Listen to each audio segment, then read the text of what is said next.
Hello, 'yan 'no, may baka lang yung sambayan ng Pilipino. Hello, baka lang may gustong makapakinig.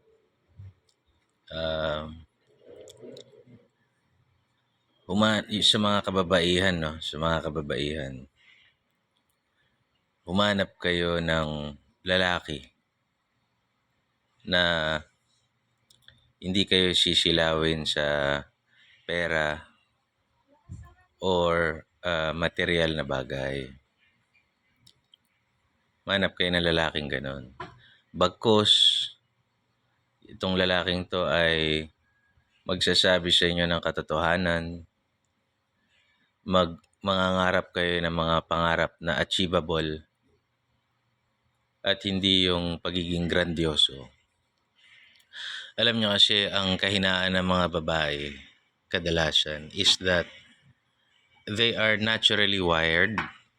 Nature naman kasi to want to find a man that can facilitate a dream. So sino ba kung wari may isang babae tapos may nanliligaw sa kanyang 5, sino ba dito sa 5 ito yung pwedeng tulungan ako na maabot ko yung mga pangarap ko? Pagka ang mindset mo ganun, nagiging materialistic kang tao, nagiging masyado kang ambisyosa. So kung yung lalaki ay mayaman talaga, pwede kang maging masamang tao pag natupad mo yung pangarap mo. O kung binobola ka lang naman nila, pwede kang malinlang at yung buhay mo ay masayang. Alam nyo kasi meron akong kaibigang babae na hindi ko na lang siyempre sasabihin yung pangalan.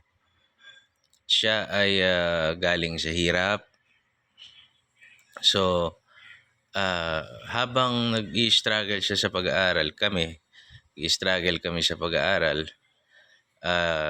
nagiging professional siya, nakaka-meet siya ng mga tao na mas matataas ang antas sa buhay kaysa sa kanya. So, she's beginning to develop habits of the rich, which is okay lang siguro, maliban na lang kung paggastos. Yung mga mindset na mga may kaya na adapt niya. Kaso, kaakibat ng mindset na yon yung for example, sabi nung boss niya, nung nagwo-work na siya, sabi, dapat ang bata, nag-aaral sa the best schools. So, tinandaan niya yun. Pag nagkaanak daw siya, dapat best schools mag-aaral. Dapat kumakain ka ng big breakfast. So, nung nagkaanak siya, obese. Diba? Mahalaga pala yung fasting. Masyado tayo naging sensitive. Ayoko ng batang nagugutom. Hindi natin alam yung nature ng ewan ko, ibang usapan na yun. So, inadapt niya yun. So, may dumating sa buhay niyang lalaki na sinamantala yung mga ganun na niya. Yung lalaki may kaya tsaka maalam sa mundo. So, ang ending, gustong paaralin yung anak nila sa Ateneo. Tapos, kayang bayaran siguro yung tuition pero walang allowance. Walang pambili ng libro. Dumadaing sa gastos. Siyempre, iba kasi pagka hinanay mo yung sarili mo, ibang lifestyle doon. Kumpara sa nag-aaral tayo sa isang pampublikong government school. Siyempre, iba talaga ang standard doon ng paggastos. So, the lesson here is that, sabi ko nga sa kanya nung binibigyan ko siya ng advice, mas maganda pa na pag-aralin mo lang sa school na malapit yung bata, na kaya mong tustusan, may internet naman na marami nang mahahabol dyan na knowledge, kung lacking man sa knowledge yung school na yun. At the same time, yung bata, kaya niya mag-comply sa mga requirements kasi malapit lang siya, hindi siya magugutom, hindi malaki yung gastos, mas magaan ang buhay. So that's my advice, kaysa ipilit nyo Ateneo yan tapos yung tatay niyan Etchosero lang, tuition lang yung kayang bayaran, bahala ka na sa mga kakulangan. Di ba? Kung hindi mo naman kayang punuan yung mga kakulangan na yun, kawawa naman yung bata. Di ba? Magmumukha yun kawawa dun. Maa-outcast yun doon. Di ba? So, yan yung mga bagay na tingin ko lang medyo na mali. So, this might sound as a cliche, pero humanap pa rin kayo ng lalaki na nagsisikap. Gusto niya ng realistic goals. Nag-iipon siya para sa mga realistic goals. Hindi yung sinisilaw ka sa illusions of grandeur.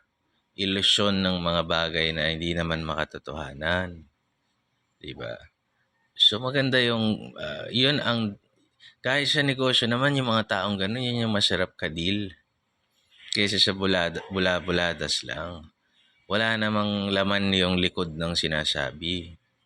So, in any aspect of life, particularly girls, sa paghahanap ng karelasyon, find someone who will set realistic goals with you. At isa pa sa pakakaiwasan ninyo, yung taong narcissist. Iwasan nyo yung tao na pakiramdam niya sa kanya umiikot yung mundo kasi kahit anong gawin mo, hindi yan marunong magmahal. Wala yan genuine na concern sa iyo. Ang concern niyan, paano ba siya titignan ng mga tao? O pag may mali ka, o may pangit sa'yo, o na wrong grammar ka, magre-reflect sa kanya, paano ba siya titignan, mapapahiya siya. Rather than yung taong gusto kang i-correct, kung mali yung grammar mo, privately, ko-correct ka, kasi gusto niya matuto ka. Yun, pagmamahal yun. Pero yung nagkamali ka, tapos i-correct ka niya sa harap ng mga tao, dahil nag-reflect sa kanya, feeling niya napahiya siya. Dahil trophy ka lang siguro para sa kanya. Walang kwentang tao yun. Hindi yun ang dapat na karelasyon mo. Bakit ko naman alam yan? Kasi ang dami ko nang nakitang ganyan. Ikalawa, napakarami kong negative traits na pwedeng mag-lead sa narcissism, pwedeng mag-lead sa iba't ibang mga addiction. That is why maaga kong tinanggap na meron mga bagay sa akin na kailangan kong baguhin para hindi ako maging ganito o hindi ako maging katulad ng taong ayaw ko. Kasi we have to remember the first step sa pag-i-improve o sa pagbabago is to recognize that there is something wrong. There is something wrong. Pero if you're going to sugarcoat it all the time and you're paniniwalaan mo na lang yung sarili mong kasinungalingan. So again, parting words, learn to appreciate people who tells you the truth, the honest truth. People na gusto ka talaga mag-improve, people who are setting realistic goals, and people who are just trying hard na umasenso sa buhay. Anyway, iwasan natin ang mga narcissist. God bless you.